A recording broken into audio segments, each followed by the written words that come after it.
Well, I want to pull you out of that prayer now with a reading that is not listed because there was no time for a reading, but because I'm in charge, I can put a reading.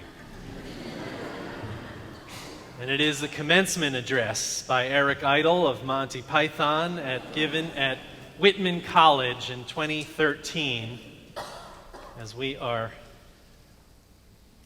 celebrating commencing of sorts. He says this: I hope I can say something that you can take away with you as you commence your life, or, as the rest of us know, go downhill from here. This is not so much a commencement as the end of the good bit. After college, it's a bit like being cast out of paradise. From now on, it's all debts and taxes, death and jobs, marriages and divorces and money problems. It's a mess out there. And then you have to watch yourself turning into your parents. I want to say something touching and real, but don't hold your breath, because my track record on the touchy-feely stuff is not good, because I am British. I call this address, There Is No Time Like the Pleasant. And here's a little poem I wrote to remind you of what I say. Life has a very simple plot. First you're here, and then you're not. So remember, life is very short, and life can be very pleasant, so do enjoy it. Just remember that throughout all of history, and all of the people who ever lived, there is not one single person, not Shakespeare, not Mozart, not Chaucer, not Einstein, not Hubble, not Jeff who feeds the donkeys, who wouldn't give up everything they ever achieved in their lifetimes to stand here in your place and be alive here today, right now. Not one, well apart from Jeff. Your life is precious. You've only got one. Don't waste it on bad relationships, on bad marriages, on bad jobs, on bad people. Waste it wisely on what you want to do. But if you're still playing beer pong 5 years from now, you may be on the wrong track. You are alive at the you are alive at the finest point in mankind's history, where we now know more about our origins and our planets and our universe than any preceding generation. Life took over 4 billion years to evolve into you, and you have about 70 more years to enjoy it. Remember, you are a tiny little speck of consciousness in an incredibly expanding, immense, and virtually eternal universe, 190 billion light years across. And that's just the bit we can see. So don't just pursue happiness, catch it. And they may even have a cure for it by then. So today is a special day, especially for these young people before us. It's a day for us all to contemplate where we have been and where we are going. So there is a commencement element for each of us. When I graduated high school, I remember standing on the bleachers set out on a football field in my town in New Jersey, families and friends staring back at the graduates sitting on the concrete steps of the bowl, and my classmates were singing and swaying to "We Are the World." It was 1985. It was cheesy, but that's who we were. The world was in some ways simpler then, before 9/11, before Iraq and Afghanistan, before Justin Bieber went off the reservation. But we had our own struggles. We had people blowing up things in Ireland. We had the Iran-Contra affair coming. We had wars and rumors of wars. We even had Cyndi Lauper. "We Are the World" was a single for an African famine. It was an attempt to unite us, to push us towards something hopeful in the face of despair. As a high school graduating senior, I played along, but knew it wasn't true. We weren't the world. We were a bunch of teenagers from a town in northern New Jersey, half of whom would be drunk in 12 hours on the Jersey Shore. And I had other plans. The next day I got on an airplane and went to live with a friend in his village in western Kenya. There in the hilly terrain, farmland of East Africa, I spent time with children in the YMCA who had never touched hair like mine. I used to have a lot more. I lived in a mud house, ate with the family on the floor by the fire, and learned as much as I could about how privileged I was and how different the world was from my comfortable home in America. My friend, Wilson Peru, had worked with me in the YMCA in Massachusetts, and I am still in touch with Wilson. Recently, he asked me if I could help his daughter get through college. A generous member of this church stepped up and made it happen. The point of telling you that is to say that the choices we make, the people we know, the places we go, what we learn, if we do it in ways that sustain relationships, change more than ourselves, more than we can ever imagine. What you do when you are 17 and 18 matters as much as what you do when you are 28 and 48 and 98. When you're 17 or 18, it's hard to think that that is true. But finding ways to engage the real world is the trick. Now, news anchor Tom Brokaw in a commencement speech, and you'll notice commencement is the theme that runs through this sermon, to Emory University students famously said, "Real life is not college. Real life is not high school. Here is a secret no one has told you. Real life is junior high."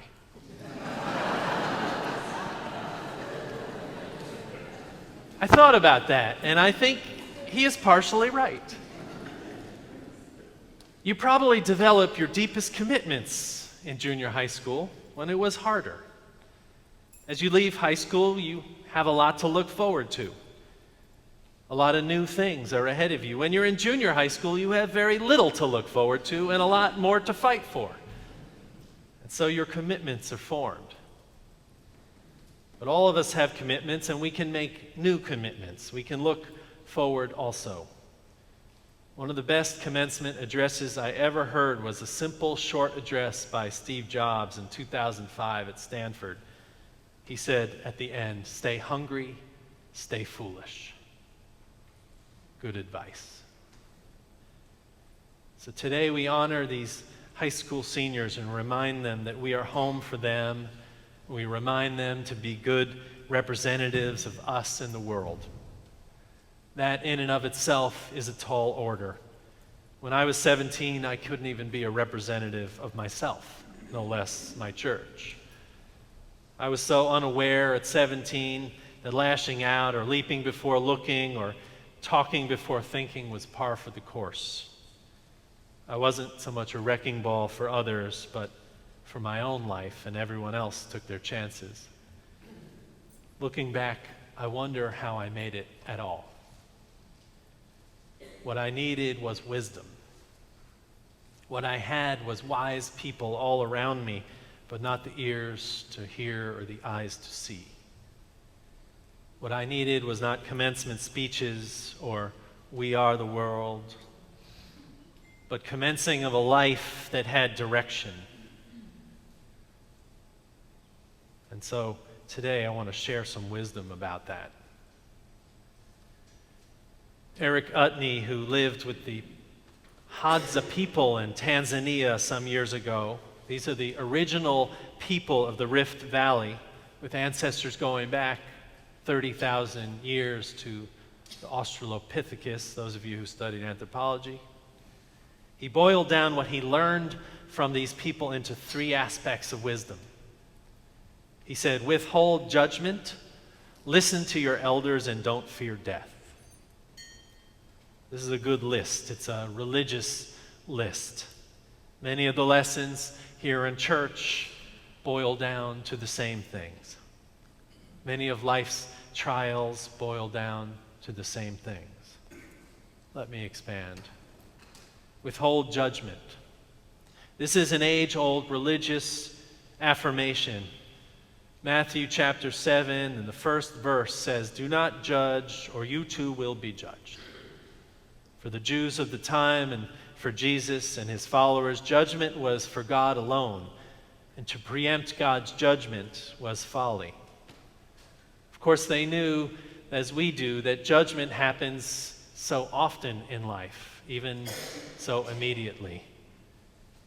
We don't like something someone wears, or the color of their hair, or some candidate they support.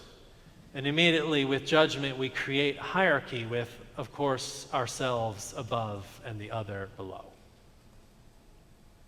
Withhold judgment doesn't mean don't judge. It means don't judge right away. It means if you meet someone and they believe something you don't, or they see the world in a way that you think is nuts, wait to judge whether you can help them or be helped by them, what you can learn, what you have to teach. Most things in life are revealed slowly, especially in the human world. Most of us are pretty quick to judge, but it rarely serves us. The second piece of wisdom from those Hadza people are listen to your elders. I like this one because I am one of your elders, if you are 48 or younger. The fact of the matter is, no matter how old we get, we also have elders, people who are more mature than we are in areas of the soul and heart and mind. And so it is good to seek out the lessons of the elders. Now, one thing we will say is that if you're 60 or older, it is proved that you are probably a person who can recognize the differences of values, you can encounter uncertainties and accept things that change over time, or acknowledge other points of view better than those who are under 60. Congratulations to you, says Richard Nisbet of the University of Michigan. But we know that teachers come in all shapes and sizes, all ages. I have known good teachers who were 5 years old and lousy teachers who were 75, and so vice versa. Listen to your elders. And don't fear death. The wisdom of the ages has a lot to say on this topic.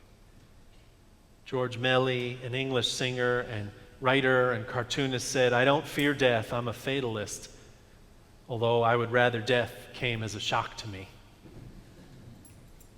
If you're 17 or 18, you probably don't fear death at all. I'm guessing you might not know much about death either. When I was 17, I worked on a volunteer ambulance. I had people die in my arms. I got to know what death meant pretty quickly, and I learned that it was final and that it was never easy. We all know life ends. Some hope there is more afterward. Some believe this is all we get. I believe, like most Unitarians, that our deeds and our spirits that we cultivate here on earth is what lives on in those who live on after us. But I'm not against hoping for eternity or the hereafter. All that is to say that I try not to fear death. Living in fear of any kind is not fun, is not good for your health, it's not good for the people around you. So do everything in your power not to fear death or anything else. What fear is projecting into the unknown future. If you steady yourself, if you get help, if you work on what you fear, if you put it in front of you in a way, it will melt away. Do not fear death, they said. Now I have a little wisdom to add. First on my list is that you have to work for a spiritual life because it helps with the other pieces of wisdom. Spiritual life takes time and it takes discipline. It means coming to a religious community like this, or praying or meditating, or being in touch with the inner workings of your soul and not taking it for granted. It requires soul and mind work, discipline. And when you do so, you become happier, I guarantee it. And a related issue is to worship things that are real and to help others and to look for God and grace in the strangest places and to avoid the wave that is sweeping our country of shaming and telling each other what is okay to say and think, but to promote compassion, generosity, and above all, to learn what breaks your heart. David Foster Wallace wrote, "The only thing that's capital T true is that you get to decide how you're going to see life. You get to decide what to worship, and everybody worships. The only thing we get is what to worship. If you worship money and things, if they are where you tap real meaning in life, then you will never have enough. Worship your own body and beauty and sexual allure, and you will always feel ugly. And when time and age start showing, you will die a million deaths before they finally plant you. Worship power, and you will feel weak and afraid. Worship your intellect, being seen as smart, and you will end up feeling stupid, a fraud, always on the verge of being found out, and so on." You see, I say you have choices of what you worship, and I don't mean Unitarianism or God or some other religious form. I mean, what do you put your attention on developing? Is your attention on developing compassion or your portfolio? Do you try to become someone great at lifting up the lost and the powerless, or do you just want to be known as famous? Do you want to be seen as someone who cares for others, or just seen for the sake of being popular? Answers to those questions are the outcomes of what you worship and how you orient your life. And they start with the question, what breaks your heart? Because what breaks your heart is where you find God and purpose and direction. And I don't mean this in a romantic way. I mean, does the massive melting of a polar ice cap make you get off the couch or yell or write a letter or go clean the slick off wildlife? Does the fact that politicians are trying to elevate their status on the backs of the most vulnerable people in our community, transgendered people, talking about how they use the bathroom, does that make you want to teach or run for office? Does the fact that Dallas has one of the highest repeat teen pregnancy rates in the nation that leads to the cycle of poverty and despair make you want to volunteer or do something? Or that black men are disproportionately shot in our streets, imprisoned at such high rates that our country leads the world in incarceration? Does that make you want to speak up or do something? Is it possible that those kinds of heartbreaks are the ones that you carry are actually calls to action? Calls toward knowing a God of many names, inviting grace into the world and becoming whole. Because I think when we ask these questions, when we live by these points of wisdom, we start to live life to the fullest. Now, if this was a commencement address, I would send you, the graduates, out wishing you all the best in your college education or in your new life as an adult working in the world, but it isn't. It is a sermon. And so I say, bless you all. Life isn't easy. You are not the world. You are in the world. And it needs you to do great and small things that push us all toward peace and understanding. So let this be a call to you. We believe in you. we love you. Now it's time to get to work. Amen and amen.